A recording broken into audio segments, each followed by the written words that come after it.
Good morning friends. In our last class we discussed in details about gametogenesis, where we discussed about the formation of sperm, ovum and all other related factors. Today we will discuss in details about the physiochemical events of fertilization. Pregnancy, as you can see, is the introduction to our topic, and the slides what they are we will discuss briefly on some of the important terms. So the very first one is pregnancy. Well, pregnancy is nothing but a series of events, or you can say the consensus series of events one after another that takes place from fertilization until the infant is born. This is the phase during which, after the copulation of two partners, when the process of development of a baby starts in the womb of the mother. Next we have is the conceptus. Many a times during studying developmental biology you will encounter with the term conceptus. Well, it means nothing but the developing offspring. The gestation period. Well, the gestation period is the time from the last menstrual period until birth. That is, we know it takes 270 days or roughly 9 months for a baby to be born. So during this phase, along and in addition to the previous last period, or you can say menstrual cycle, the period is termed as gestation period. We have the embryo. The embryo is the fetus or conceptus from fertilization through 8 weeks. After 8 weeks or roughly 2 months, it is termed as embryo. So it is termed as embryo before 8 weeks, and fetus, that is after 8 weeks, or you can say roughly after 2 months from the fertilization, the conceptus is now known as fetus, or you can say the developing baby. In this picture we can clearly see how the process of fertilization and also implantation is shown in this figure. You can see from the ovary, the matured egg passes in at day 0, when sperms which enter through vagina come and attack the egg. After the successful fertilization, it forms zygote. From this we can clearly say that the process of fertilization takes place at the anterior part or the final part of the fallopian tube. You can see in this figure from the process day of fertilization how the conceptus develops to form embryo and ultimately gives rise to a baby. Now let us discuss in details how the process of fertilization, which is very easy to say. You can see the definition of fertilization, which says the binding of sperm and ovum to form a zygote, is termed as fertilization. But when we go into details, it is quite a complex and needs a proper understanding. So let us see. From egg to zygote, how the egg forms a zygote. You can see the oocyte remains viable for 12 to 14 hours. Now viable means the duration till which it is active, or you can say healthy to be formed into a zygote. The sperm which is ejaculated from the man or from the male counterpart is in terms viable for 24 to 48 hours, which is double than that of the female oocyte. For fertilization to occur, what's important is the coitus, or you can say the intercourse, must occur no more than 2 days before ovulation or 24 hours after ovulation. Here ovulation is the process when the matured ovum is released by the ovary and it is intaken by the fallopian femur inside the fallopian tube. So the copulation should occur in either period, that 2 days before the ovulation or 24 hours after ovulation, because during this phase of up to 48 hours the male sperms remain viable. If it occurs before that or after that, the male sperm will not get a mature ovum to fertilize. So the fertilization occurs when the sperm's chromosome combine with those of a secondary oocyte to form a fertilized egg. How fertilization is accomplished, or you can also say accomplishing fertilization. Taking into consideration one by one factors, that is the sperm and ovum, if we see, let us take in consideration first the sperm. Well, the sperm is leaked out or thrown inside the vagina immediately after deposition. The deposition refers to the presentation of semen inside the female vagina after intercourse. A majority of the sperms are destroyed by acidic vaginal environment. The vaginal environment, that is the condition, or you can say the physiochemical atmosphere of vagina is acidic, which results in around 60 to 70% of sperms mortality. That is, if around 1 lakh sperms are ejaculated in the successful copulation, around 60 to 70,000 sperms will die out in the vagina itself. A lower percentage will fail to make it even up to the cervix, they will die out. At the end of all this, when they are dispersed to the uterine cavity, or they are digested or destroyed by the phagocytes. When sperms enter the female body, many a times the WBCs treat them as an antigen or a pathogen and destroys many of the cells. After all the 3-4 damaging activities, only several hundred or few thousand, you can consider out of 1 lakh sperms which were deposited, only 4 to 5,000 remains viable to reach the uterine tubes. Now, the sperms should be highly motile, and to achieve the process of fertilization, the sperms are capacitated. Now, you can think, what is capacitated? For example, suppose you want to go for a trekking to a mountain place, you will take all the necessary equipments that are needed for your safety and so that your mission is accomplished. So, in this case, what happens? When the sperms are ejaculated, they are left on their own. We have seen in our earlier classes regarding the structure of sperms, they do not have much organelles to produce food. What they have is a set of mitochondria which takes up the galactose and fructose present in the semen and provides energy. For rest of the process, the sperms need to capacitate it, which helps in increasing the rate of metabolism. When the rate of metabolism is increased, it gets more energy and it moves most fast. When energy is more, what happens? The flagellum or the tail of the sperm, it beats rapidly and provides speedy motion. It changes the plasma lamella proteins in the sperm and allows them to bind with those present in egg, and also it helps in the acrosome reaction. We have also studied in our previous class on sperm structure that the acrosome contains several enzymes which help in the penetration of oocyte. So, this happens only when the sperm is capacitated. The proacrosine, which is the inactivated form of enzymes present in the acrosome, is converted into active form by capacitization, and the sperm becomes capable of chemotaxis. Thus, sperm must be capacitated before they can penetrate the oocyte. The acrosomal reaction and sperm penetration. Well, this is one of the most important part of the fertilization process. In this part, we will discuss and see what happens, how the sperm penetrates into the ovum. Well, one thing let me say clearly, the ovum has 3 layers, that is zona pellucida 1, 2 and 3, and all of the 3 layers are very hard to penetrate. This is why a sperm has to take out lot of actions to enter into the ovum. So, what happens? Let us see. The sperm has to breach oocyte coverings. Breach means to break through the coverings of the oocyte. They are the corona radiata and the zona pellucida. To achieve the purpose of breaking through the coverings, what happens?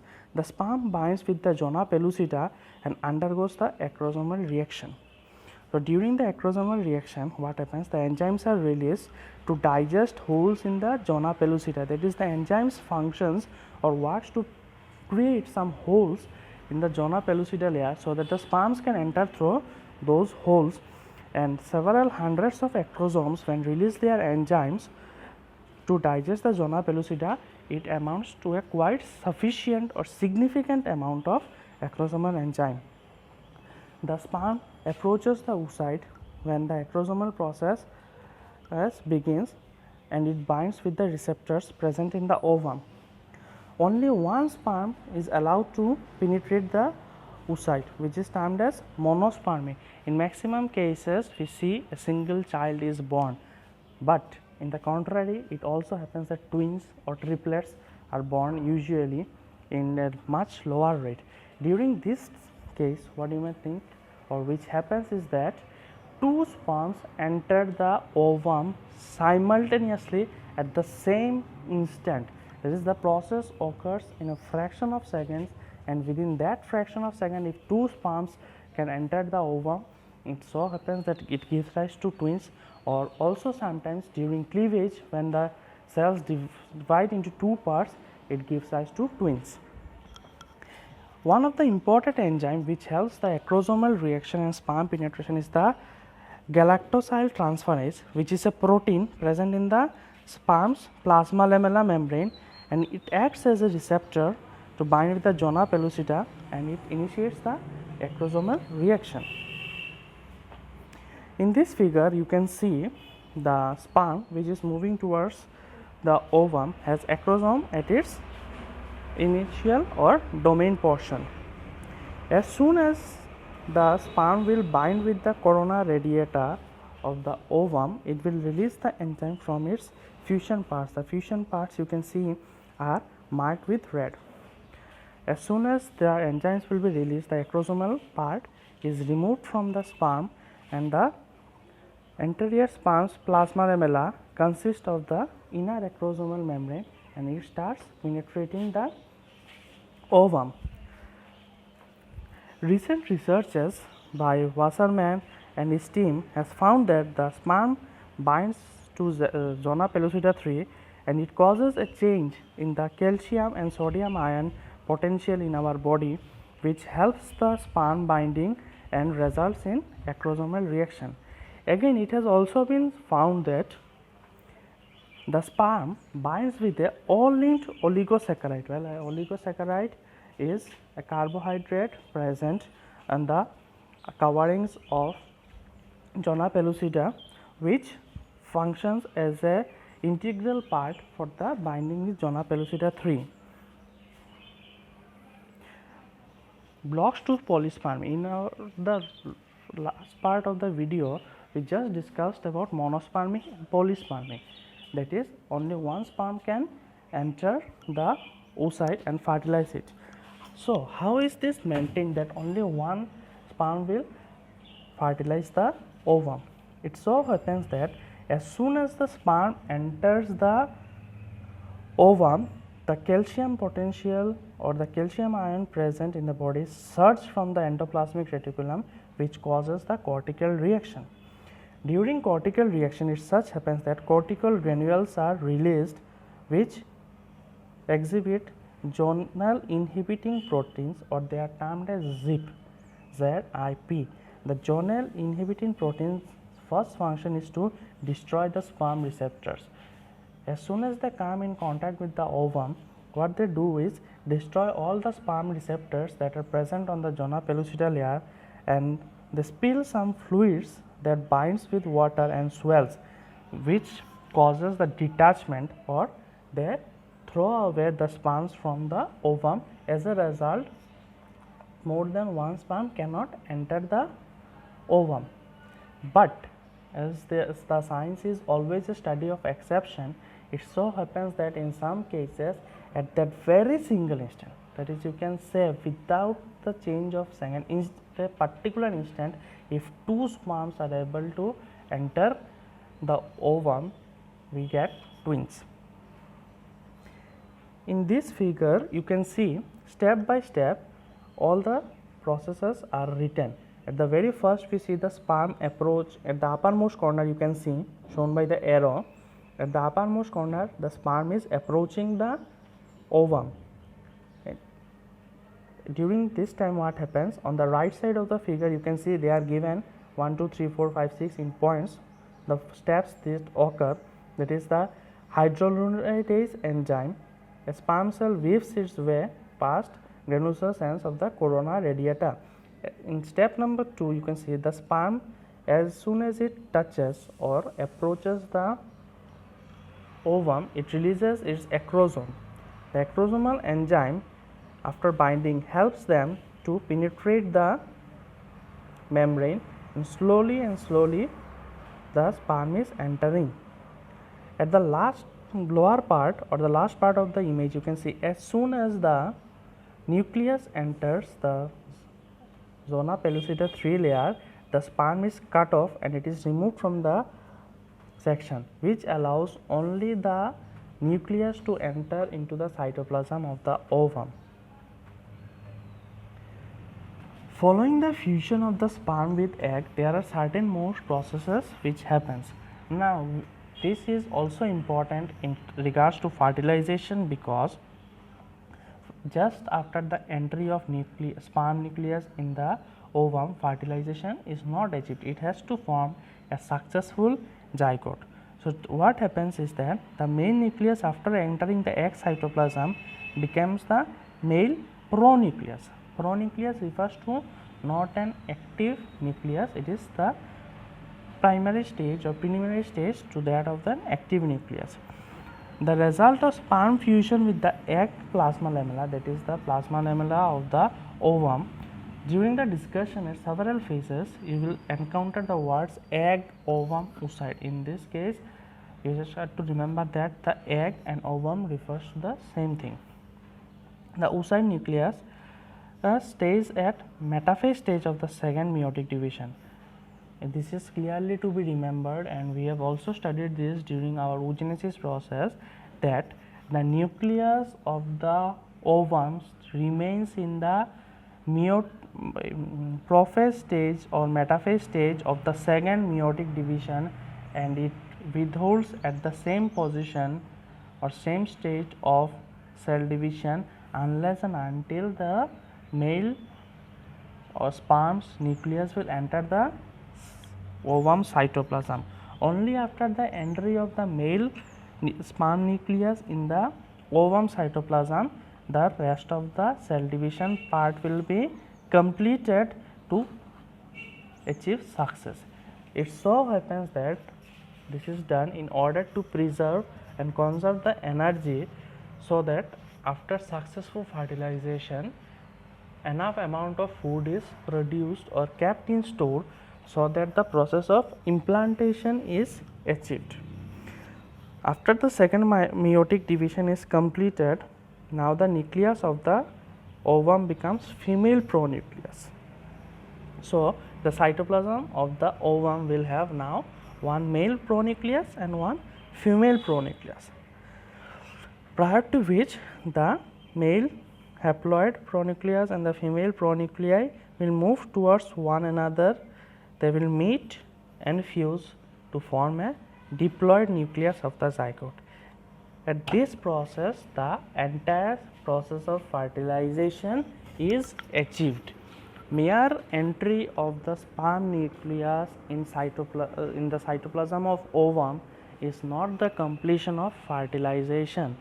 Fertilization is achieved only after the completion of second meiotic division of the female nucleus and prior to the binding of female pronuclei and male pronuclei. In brief, you can see the other factors which helps in the completion of meiosis II are the upsurge of calcium ions, which triggers the completion of the meiosis II process, and the rest of the thing I have already discussed. Thank you.